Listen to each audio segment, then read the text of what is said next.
Hello everybody and welcome back to World of Warships Legends. My name is Spartan Elite 43 and tonight we are back on the path to the Vittorio Veneto. And we've reached the midpoint. We are officially at Tier 5 in the Andrea Doria. So, with that being said, let's look at our commander. By now, you guys know we run Azure Lane Littorio with Azure Lane Scharnhorst and Paolo de Revel as our inspirations. We also run Flammable Cannoneer, Gyrating Drill Bits, Marksmanship, Reaching Out XXL, and Will to Rebuild as our perks. Now, for the loadout, we are running Aiming Systems Mod 1, and we are running Steering Gears Mod 2. We are fully upgraded, and we have 4 heals with this build, 3 secondary boosters, and we are going to switch our flag over to the Italian flag, which is actually, you know, kind of cool. I like it. But anyway, again, running Type 3 camo gives us a little boost to our detectability and incoming fire dispersion. Survivability 45,000 hit points with a 20% damage reduction for torps. We have 320mm 44 caliber M1936s in a 2x2 configuration. Then you have 320mm 44 caliber M1936s in a 2x3 configuration, giving you a total of 10 guns. And they fire out to 17.3 kilometers and reload in 25.5 seconds. 180-degree time is finally manageable at 27.7, actually on the better side of most battleships. HE shell maximum damage is 5,000 with a 35% chance to set fires, and AP shell maximum damage finally breaking the 10,000 damage barrier and going to 10,670. Secondaries, you get 90mm 50 caliber auto 1939s. You get 10 of those, doing reach out to 4.2 kilometers and reload in 3 seconds. They fire SAP, doing a maximum damage of 2,000. And remember, SAP cannot set fires. Secondary armament, 135mm 45 caliber auto 1938s. You get 12 of those, reaching out to 4.2 kilometers, reloading in just 4 seconds, and firing SAP with a maximum damage of 3,000 damage. AA is starting to come along. You get 20mm 65 caliber Beretta 1935s. You get 16 of those, doing 27 damage per second, reaching out to just 2 kilometers. 37mm 54 caliber Beretta 1932s. You get 18 of those, doing 104 damage per second, reaching out to 3.5 kilometers. And then you've got the 90mm 50 caliber auto 1931s. You get 10 of those, doing 95 damage per second, reaching out to just 4 kilometers. So again, you do have some AA, but it's extremely close in AA, which means most of the time they're going to get their bombs away, they're going to get their torps away before you start shooting them down, which is not ideal. Maximum speed is a respectable 24.3 knots. Turning circle is still very good at 640 meters, and because of the steering gears mod, we have a rudder shift of just 11 seconds, which is very good for a battleship. Concealment. We have a detectability by 13.7 kilometers, 11.3 by air, 2 is always guaranteed, and 11.2 kilometer smoke firing penalty. Now, if you guys aren't familiar, in the very first episode, we go over the other builds, so if you guys are wondering what other commanders you might want to use, go back to the first video. You can see the other commanders and what I would talk about with those, okay? So keep that in mind.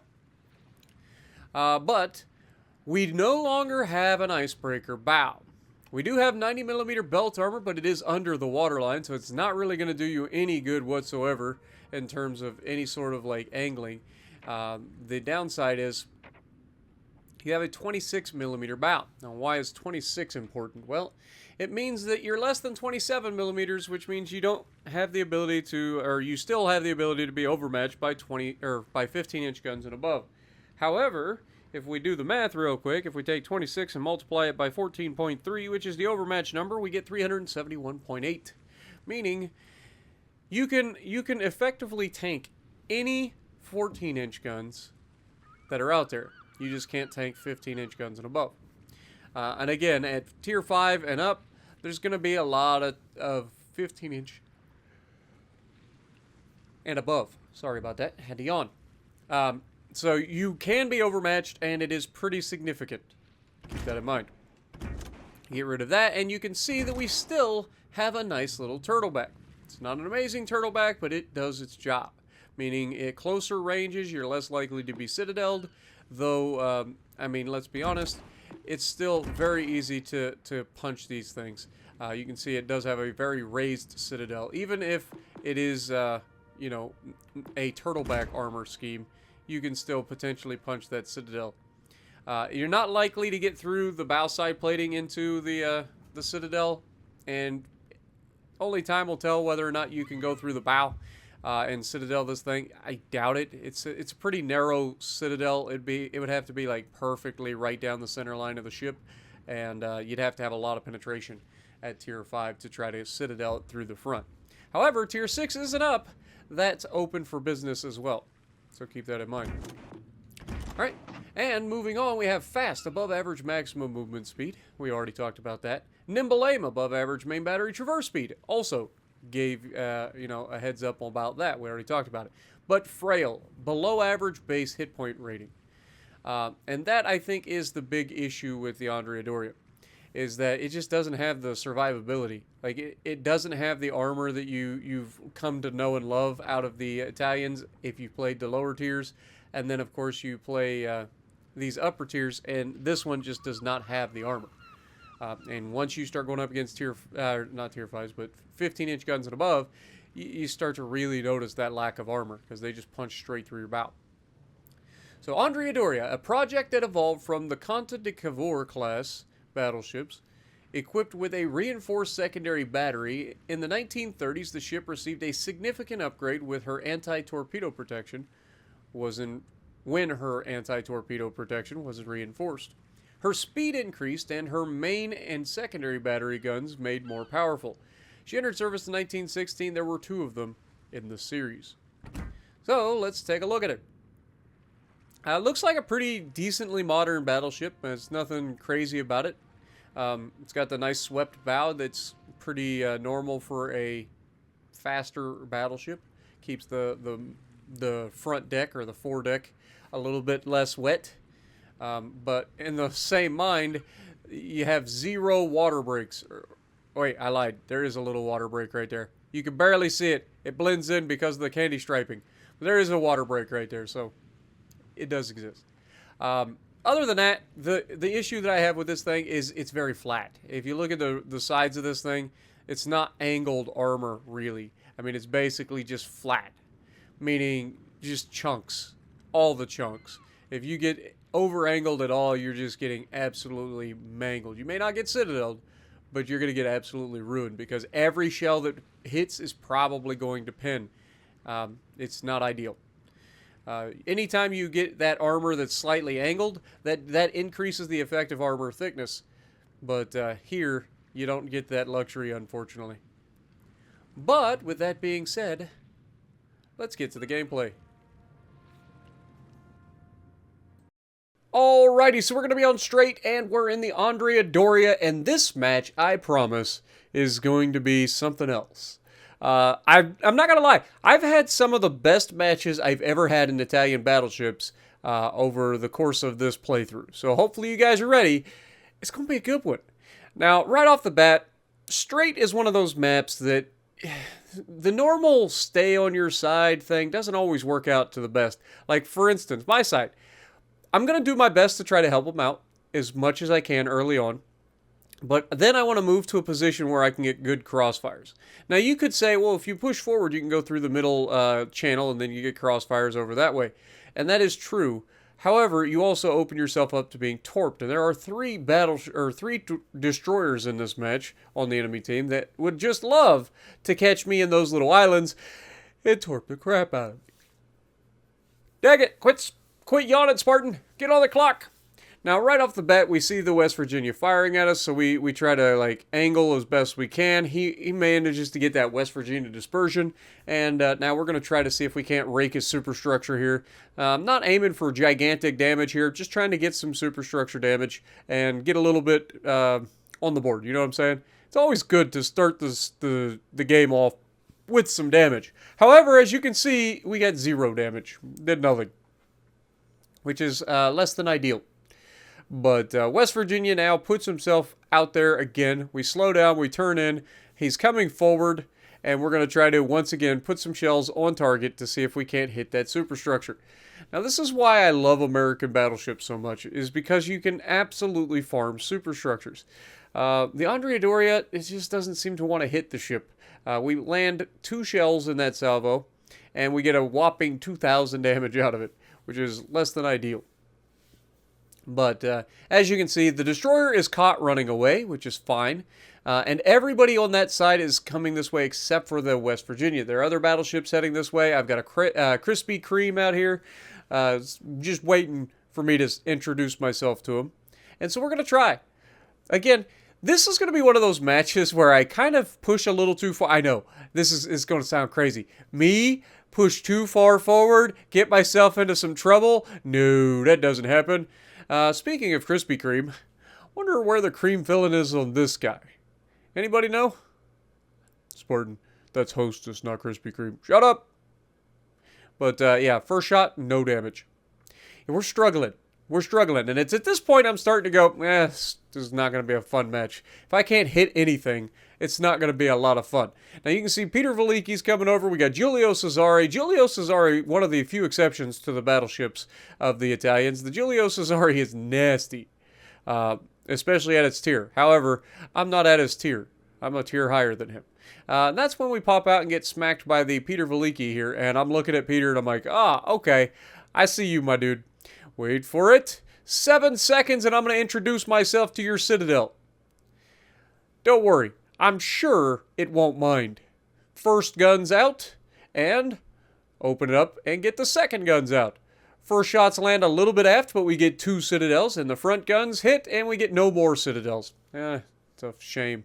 Really is. Thought we were going to get to Dev Strike him. Unfortunately, not quite. But we did chunk him pretty hard, and just like that, we went from having a pretty crap game to 50,000 damage. That's a lot of damage for, like, basically one salvo. And it just gets juicier from here. But it's also going to be one of those matches where you can kind of get frustrated. Yeah, I know. That's another thing that never happens, right? I never get frustrated when I push too far forward and my teammates don't get the memo. But Peter Velicki, again, we managed to citadel him. We pop out on the rear turret of Justice, knowing that he should be dead. Look at those shells touching. And they almost overshot. That's why I didn't want to fire my one gun at the Nevada. Nevada looks like he's about to eat some torpedoes, and sure enough, he gets absolutely wrecked, and so does the New York next to him. That destroyer that just like shot the gap over there past the cruiser and is now going to wrap in behind these guys is going to be a gigantic pain in their backside for the foreseeable future. Now, obviously, I've got Giulio Cesare here. I've got West Virginia out there behind the mountain to my right.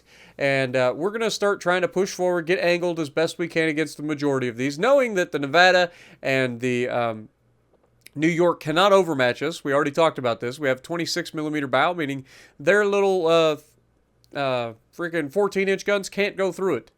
So we are going to focus the Giulio Cesare initially, because he's given us a pretty favorable angle to chunk him, and he's a threat. And unfortunately, we do hit him, but we don't do any damage. So I think we may have pinned a gun or some anti-aircraft or something like that, but didn't do any actual damage. We are sitting at 66,000 damage, though, and West Virginia is kind of being a threat out here. I've got to be cognizant of what he's doing, because if I turn away, he's going to blap the crap out of me. So we go ahead and try to discourage his behavior and try to just get him to go away. Just brush him off. Just be like, shoo fly, don't bother me. And we get a solid hit that time, 8,000 damage, and then we immediately get chunked again. You can see Giulio's doing pretty well. He's aiming for superstructure. Dude knows what he's doing. So we need to try to get rid of him. But that's when the Nevada and the New York are both like, you know what? I think I'm just going to sail broadside my naked New York. What could go wrong? Well, let's see. What could go wrong? Bonk. Oh, no! Italian battleships! Why you do me so dirty? Rear turret of Justice and Truth! Nah, kind of meh. But then Giulio once again punches me. It's like, dude, alright, we get it, Giulio. I need... God dang it, they're shooting HE2. No! This is not going to plan. But look, my team is still near me, right? And you can see I'm starting to request support. I want my team to move forward. I'm like, guys, come on, follow me in. There's no reason to sit at this kind of range. Just push in. These guys are on the ropes. They're hurting. They're out of position. The closer you get, the more likely you are to hit them. Like all the good things, right? So now we've got West Virginia. He's on the ropes. He's heading the wrong direction. We're not actually spotted currently, but New York is given a favorable angle, so we're going to go ahead and take a shot at him. Yeah, still, Dispersion not having it. It's just like, no, I'm an Italian battleship. I choose when I want to hit the ship. And there's our high caliber with just 90,000 damage. Well, 91,000 damage. But unfortunately, we're just not able to finish him off. Now, Giulio Cesare, I don't know what his thought process was here. He just kind of, he's like, you know what? Worst case scenario, I'm going in. I'm going to ruin this Spartan guy. What he doesn't know is that there's a little destroyer right here behind the island for him, but right next to me, that's going to introduce himself real soon. And unfortunately for this Giulio, he was not ready. I'm thinking he was probably going for a drive-by, maybe a ram here. So you can see, I'm already seeing the destroyer, and I'm like, okay, New York's got to go here. Oh, never mind, New York's dead. Giulio is still a potential problem here. And that's where the destroyer is just like, yeah, I'm gonna come out here and I'm gonna dump all these torpedoes. Good luck dodging those. And then he just sails broadside to him and goes right out in front of him. His best bet as a destroyer would have just been to like peek the corner, but he went full ham, and to his credit, the Giulio Cesare does dodge those torpedoes. And now John Way is like, oh god, I don't know what to do, and he's only like, you know, a kilometer from the guy, and he's trying to smoke up. Clearly he's still spotted, and the SAP secondaries doing what they do. Actually, I don't even know if the Giulio gets SAP secondaries. I haven't played. I don't think they are. I think those are actual HE secondaries still. But you can see we do overmatch the Giulio Cesare, so we aim deck line, and we go right through that. The Fushun is out there still, right next to the other battleship. We're paying attention to the minimap. We know that the Krispy Kreme is here. So Krispy Kreme is coming in for a damage run here, and there's not a whole lot I can do about it other than just get all of my guns ready and try to guarantee at least do as much damage as possible to him, if not dev strike him, if he gives us the opportunity. Now, right before he comes around the corner, somebody reaches out and touches him, and that's going to take enough of his health that I think we should be able to easily kill him here. He opens the angle, and no. RNG says, overpins. Welcome to high velocity, high penetration armor piercing rounds from the Italians. Now, Krispy Kreme, not to be outdone, is thinking, I'm gonna torp the crap out of this dumb battleship player because he just overpinned me and now I get to do everything. What he doesn't realize is I already knew he was torping, so I go ahead and change direction. I then get the Citadel that I should have got on the first shot, let's be real. And then all of his torpedoes go right around me. Big surprise. Who could have seen that coming? It's almost like we are in their heads. Now, we lose a gun here. We're going to go ahead and use our damage con to fix the gun because I would like all of my guns for this next potential problem. Now, we have 120,000 damage. I don't know if you guys noticed that. 120,000 damage in Andrea Doria right now. And then we're not done yet. We're going to keep pushing forward, and the Fushun out here, who managed to kill our destroyer, is now going to try to YOLO rush me, which, let's be honest, out of all the things that he could have done, like his timing with this couldn't have been better if he wanted. You can see I'm thinking about shooting at this West Virginia here, and I'm looking superstructure, and that's when the Fushun gets spotted, and I'm like, oh, hi, how are you? My name is Spartan, and this is an AP depth. Oh no! But it's okay because we have armor, or we have the SAP secondaries, and he's almost in range of our secondaries. So hopefully our secondaries will start going off soon. I think they're 4.7 kilometers, but if not, surely somebody can hit him. Yeah, there it is. New York manages to finish him off. You get enough people throwing shells downrange, somebody's going to get lucky. But we take a shot at the West Virginia now. We also managed to turn back in because we expect torpedoes, right? Like, we don't want to just sit here.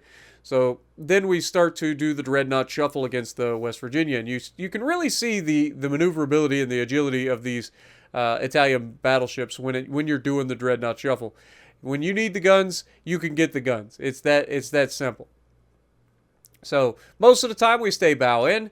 We take the shot with the front guns, we shrug it off, no big deal, and then when we need to, we can swing out and get the rear guns involved and then punch him even more.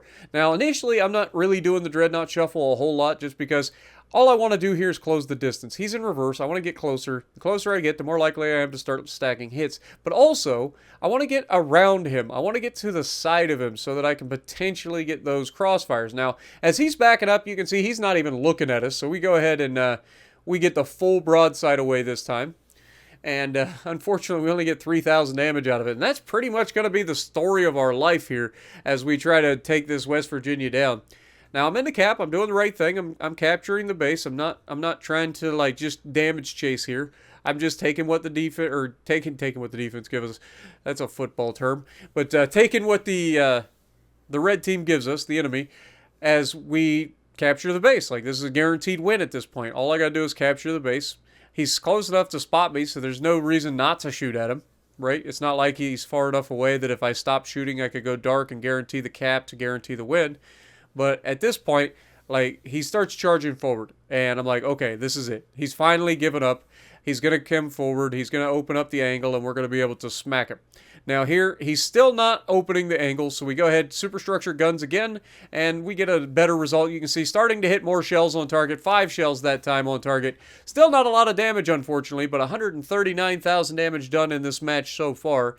And, yeah, like this, he's got less than 10k health. And at this point, there's no sense in capturing the base. I'm going for the win and the kill here. He starts coming forward again. I'm thinking, I wonder if I can go through the bow side plating. Probably not at this angle. Let's hold.